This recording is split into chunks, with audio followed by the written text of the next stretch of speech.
Hello there, my zealots. This is Joshua coming at you today. So, Abraham is sitting with his wife in a tent, and three men approach him. And he gives them a prophecy about how they will have a son by the next year. And Sarah laughs, and then they said, "You laughed," and she doesn't. But then it moves on, and this is the part that I wanted to read. Then the men rose from there and looked towards Sodom, and Abraham went with them and sent them on to send them on the way. And the Lord said, "Shall I hide from Abraham what I am doing? Since Abraham shall surely become a great and mighty nation, and all the nations of the earth shall be blessed in him. For I have known him in order that he may command his children and his household after him, that they keep the way of the Lord to do righteousness and justice, and the Lord may bring to Abraham what he has spoken to him." And the Lord said, "Because the outcry against Sodom and Gomorrah is great, and because their sin is very grave, I will go down and see whether they have done altogether according to the outcry against it that has come to me, and if not, I will know." Then the men turned away from there and went toward Sodom, but Abraham stood before the Lord. And Abraham came near and said, "Would you also destroy the righteous with the wicked? Suppose there were 50 righteous within the city. Would you also destroy the place and not spare it for 50 righteous that were in it? Far be it from you to do such a thing as this, to slay the righteous with the wicked, so that the righteous should be as the wicked. As far be it from you. Shall not the judge of the earth do right?" And the Lord said, "If I find in Sodom 50 righteous within the city, I will spare the place for their sakes." And Abraham answered and said, "Indeed, now who am I? Now I am I who am. Indeed, now I who am but dust and ashes, have taken upon myself to speak to the Lord. Suppose there were 5 less than 50 the righteous. Would you destroy all of the city for lack of 5? And he said, "If I find there 45, I will not destroy it." And he spoke him yet again and said, "Suppose there should be 40 found there." And he said, "I will not do it for the sake of 40. Then he said, "Let not the Lord be angry, and I will speak. Suppose there be 30 found there." And he said, "I will not do it if I find 30 there." And he said, "Indeed, now I have taken upon myself to speak to the Lord. Suppose 20 should be found there." And he said, "I will not destroy it for the sake of 20. Then he said, "Let not the Lord be angry, and I will speak but once more. Suppose 10 should be found there." And he said, "I will not destroy it for the sake of 10. So the Lord went his way, and as soon as he had finished speaking to Abraham, he returned to his place.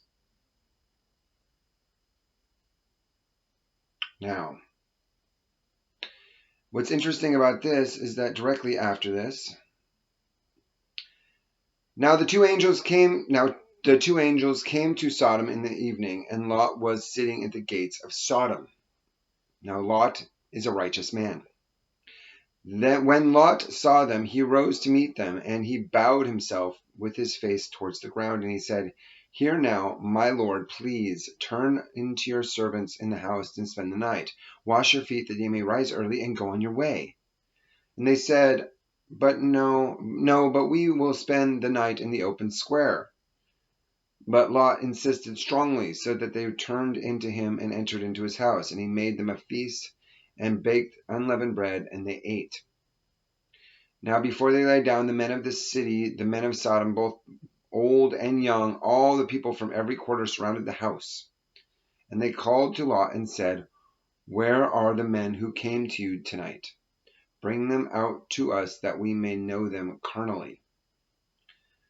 So Lot went out to them through the doorway and shut the door behind them, and said, "Please, my brethren, do not do so wickedly. See now, I have 2 daughters who have not known a man. Please let me bring them out to you, that you may do with them as you wish. Only do nothing to these men, since this is the reason they have come under the shadow of my roof." And they said, "Stand back." Then they said, "This one came to stay here, and he keeps acting as judge. Now we will deal worse with you than with them." So they pressed hard against the man Lot and came near to break down the door. But the men reached out their hands and pulled Lot into the house with them and shut the door. And when they struck the men that were at the doorway of the house with blindness, both small and great, and that they became weary of trying to find the door. Then the men said to Lot, have you anyone else here, son-in-law, your sons, your daughters, whomever you have in the city? Take them out of this place, for we will destroy this place, because the outcry against them has grown so great before the face of the Lord, and the Lord has sent us to destroy it. So Lot went out and spoke to his son-in-law, who had married his daughters, and said, get up out of this place, for the Lord will destroy the city. But to his son-in-law he seemed to be joking. And when the morning dawned, the angel urged Lot, saying, arise, take your wife and your 2 daughters who are here, lest you be consumed in punishment of the city. And while he lingered, the men took hold of his hand, his wife's hand, and the hand of his 2 daughters, and the Lord being merciful unto him, and they brought him out and set him outside the city. So it came to pass, when they had brought them outside the city, he said, escape for your life. Do not look behind you, nor stay anywhere in the plain. Escape to the mountains, lest you be destroyed. Then Lot said to them, please, no, my lords, indeed now your servant has found favor in your sight, and you have increased your mercy, which you have shown me by saving my life. But I cannot escape to the mountains, lest some evil overtake me and I die. See now, this city is near enough to flee to, and it is a little one. Please let me escape there. Is it not a little one? And my soul shall live. And he said, see, I have favor in concerning you this thing also, that I will not overthrow the city for which you have spoken. Hurry, escape there, for I cannot do anything until you arrive there. Therefore, the name of the city was called Zoar. The sun had risen upon the earth when Lot entered Zoar, and the Lord rained brimstone and fire on Sodom and Gomorrah, and from the Lord out of the heavens. And he overthrew those cities, all the plains, and the inhabitants of the cities, and what grew on the ground. But his wife looked back, and she became a pillar of salt.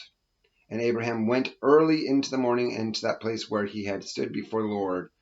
Then he looked towards Sodom and Gomorrah, and towards all the land of the plains, and he saw, and behold, the smoke of the land, which went up like the smoke of a furnace. And it came to pass, when God destroyed the city in the plain, that God remembered Abraham and Lot, and sent Lot out of the midst to overthrow, and he overthrew cities which Lot dwelt. Why am I reading this? God spares the city if there are righteous people in it, and God will spare the world if there are righteous people in it. But as soon as there is not enough righteous people to spare the world, God will remove the righteous people from the world and save them. Tribulation is coming. Do not be like Lot's wife. Do not be like Lot's wife. Prepare. Make sure your heart is right. Do not succumb to the culture that we live in. Do not be distracted. Do not be consumed. Do not be deceived. There are so many evils in this world. So many evils in this world, yet very few are willing to overcome those evils and to see the world from God's perspective, to know how evil and unrighteous this world actually is. We all need to take a stand on what the Word says. We all need to rise up and become as what God wants us to be. And we have to realize that the end is coming. Tribulation is coming. And those that are righteous will have everlasting life. But we will have to remove ourselves from this world. God will send Jesus down and raising up the dead. And when we will be here, we will have to endure.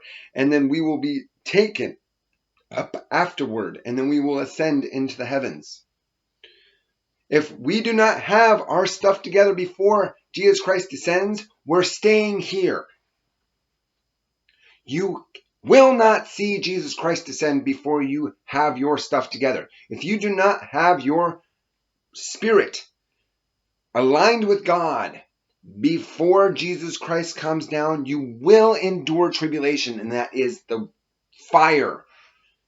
The world will be destroyed by fire.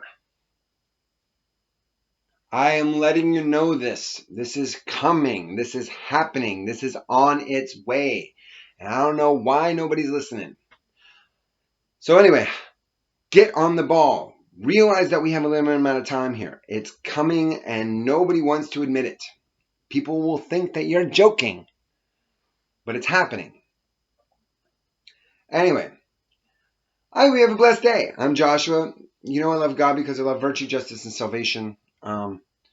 Saturdays, 10 o'clock Pacific Standard Time, we have the live stream. Ask whatever questions you want. It's the Bible Slam.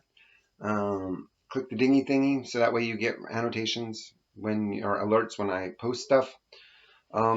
Yeah. You guys have a great day. Bye.